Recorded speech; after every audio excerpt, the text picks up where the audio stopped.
اللہ تعالیٰ نے جو کچھ تیرا حصہ مقرر کر دیا ہے، اگر تو اس پر راضی رہے گا تو گویا تو ہی سب سے زیادہ مالدار شخص ہوگا۔ جب اللہ تعالیٰ کسی انسان سے خوش ہوتا ہے تو اس کے لیے نیکی کرنا آسان اور گناہ کرنا مشکل کر دیتا ہے۔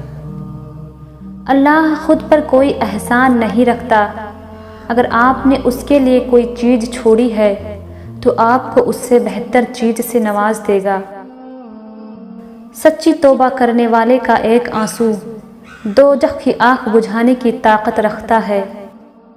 وہ روح کبھی نہیں مرجھاتی جس کی پیاس قرآن پاک کی تلاوت سے بجھتی ہو۔ اللہ سے اللہ کے وہی بندے ڈرتے ہیں جو اس کی عظمت کا علم رکھتے ہیں۔ اگر عبادت کرنے کے باوجود بھی مشکلیں آ رہی ہیں تو اللہ کا شکر ادا کرو، کیونکہ اس نے تمہیں پسند کر لیا ہے، بس اس کے شکر گزار رہو۔